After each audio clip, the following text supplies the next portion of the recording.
চিংড়ির কিন্তু আছে হাজারো পদ। আর আমার আজকের রেসিপি কাসুন্দি চিংড়ি। এটা কিন্তু স্পেশালি গরম সাদা ভাত কিংবা পোলাওয়ের সঙ্গে খেতে বেশি ভালো লাগে। আর আপনাদের হাতে যদি মাত্র 10 মিনিট টাইম থাকে তাহলে কিন্তু খুব সহজে এটা বানিয়ে ফেলতে পারবেন।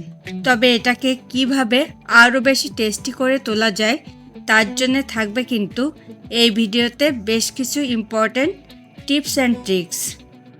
ফ্রেন্ডস, আমি মৌসুমি আর আপনারা দেখছেন আমার cooking channel Moushumi's cuisine in USA. আশা করি আমার আজকের রেসিপিটা আপনারা লাইক করবেন। So please stay tuned.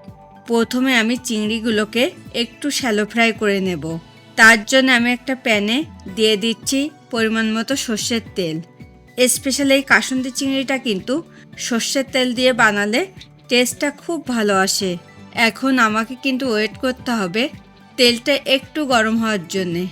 এই গরম তেলে এখন আমি 500 গ্রাম চিংড়ি, সামান্য পরিমাণ হলুদ ও নুন অ্যাড করে এগুলোকে একটু শ্যালো ফ্রাই করে নেব। আর আমি এখানে কিন্তু টাইগার শ্রিম্প বা বাগদা চিংড়ি নিয়েছি। আপনারা কিন্তু চাইলে স্পেশালি এই রেসিপির জন্যে অন্য চিংড়িও নিতে পারেন, তবে চেষ্টা করবেন একটু বিগ সাইজের চিংড়ি নেওয়ার। তাতে করে কিন্তু কাসুন্দি চিংড়ির টেস্টটা খুব ভালো আসবে। দেখুন, চিংড়িগুলো কিন্তু আমার পারফেক্টলি ফ্রাই হয়ে গেছে। এখন আমি এগুলোকে অন্য পাত্রে তুলে নিচ্ছি। সেম তেলের ভেতরে এখন আমি দিয়ে দিচ্ছি 1/3 কাপ পেঁয়াজ পেস্ট। এখন আমি এটাকে কন্টিনিউয়াসলি নাড়তে থাকবো যতক্ষণ না পেঁয়াজের কালারটা একটু চেঞ্জ হচ্ছে। দেখুন, পেঁয়াজের কালারটা কিন্তু অলরেডি চেঞ্জ হয়ে গেছে। আর এই পর্যায়ে আমি এখানে অ্যাড করছি 1 টিস্পুন আদা পেস্ট, 1 টিস্পুন রসুন পেস্ট, 1 টিস্পুন কাঁচা লঙ্কা পেস্ট ও 1/2 টিস্পুন হলুদ গুঁড়ো। এখন আমি মশলাটাকে এমনভাবে কষিয়ে নেব যাতে মশলাগুলো থেকে কাঁচা স্মেলটা চলে যায়। স্পেশালি কাসুন্দি চিংড়িতে কাঁচা লঙ্কা পেস্ট অ্যাড করলে কিন্তু এটার টেস্টটা বহুগুণে বেড়ে যায়। তারপরও আপনারা কিন্তু চাইলে এখানে শুকনো লঙ্কার গুঁড়ো বা পেস্টও অ্যাড করতে পারেন। আর আপনারা যেমন ঝাল খেতে পছন্দ করেন সেই বুঝে কিন্তু এখানে লঙ্কাটাকে একটু অ্যাডজাস্ট করে নেবেন। এরপরে আমি এখানে অ্যাড করছি আগে থেকে ফ্রাই করে রাখা সেই চিংড়ি, 1/3 কাপ নারকেল কোড়া, 1/2 টেবিল স্পুন আম কাসুন্দি ও স্বাদ মতো নুন। এখন আমি এটাকে হালকা একটু কষিয়ে নিচ্ছি।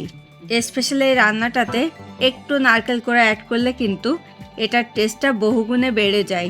তবে আপনারা যদি নারকেল কোড়াটা লাইক না করেন তাহলে কিন্তু স্কিপ করতে পারেন। আর আমি এখানে যে আম কাসুন্দিটা অ্যাড করলাম সেটা কিন্তু আমার হোমমেড।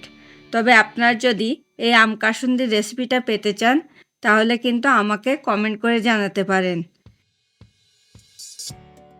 এই পর্যায়ে সব কিছুকে কিন্তু আমার কষিয়ে নেওয়া কমপ্লিট। এরপরে আমি এখানে অ্যাড করছি পরিমাণ মতো জল।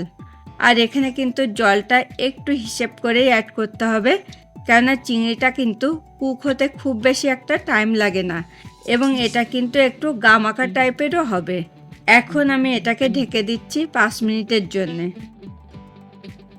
এরপরে আমি এখানে অ্যাড করছি 1/2 টিস্পুন সুগার, কেননা এটা কিন্তু খেতে একটু টক ঝাল মিষ্টি স্বাদের হয়। তবে আপনারা আপনাদের পছন্দ অনুসারে কিন্তু এখানে সুগারটাকে একটু কম বেশি করে নিতে পারেন। এই পর্যায়ে আমি এখানে অ্যাড করছি 1/2 টেবিল স্পুন আম কাসুন্দি। তাতে করে কিন্তু এটার টেস্টটাকে অনেকখানি বাড়িয়ে দেবে। আর আমার আজকের এই রেসিপিটা আপনাদের ভালো লাগলে কিন্তু প্লিজ ভিডিওটাতে একটা লাইক করতে অবশ্যই ভুলবেন না। সবশেষে আমি এখানে অ্যাড করছি কিছুটা কাঁচা সর্ষের তেল। তাতে করেও কিন্তু এটার টেস্টটা বহুগুণে বেড়ে যাবে। এখন আমি ওভেনটা অফ করে দিয়ে এটাকে স্ট্যান্ডিং টাইমে এভাবে 5 মিনিট মতো ঢেকে রেখে দেব। দেখুন, কাসুন্দি চিংড়িটা কিন্তু আমার পরিবেশনের জন্য একদম রেডি হয়ে গেছে। এখন আমি এটাকে পরিবেশনের জন্য সার্ভিং বলে তুলে নেব। ফ্রেন্ডস, আপনারা যারা প্রথম আমার চ্যানেলটাতে ভিজিট করছেন প্লিজ আমার চ্যানেলটাকে সাবস্ক্রাইব করুন। খুব তাড়াতাড়ি আবার দেখা হবে নতুন কোনো রেসিপি নিয়ে। Thanks for watching this video.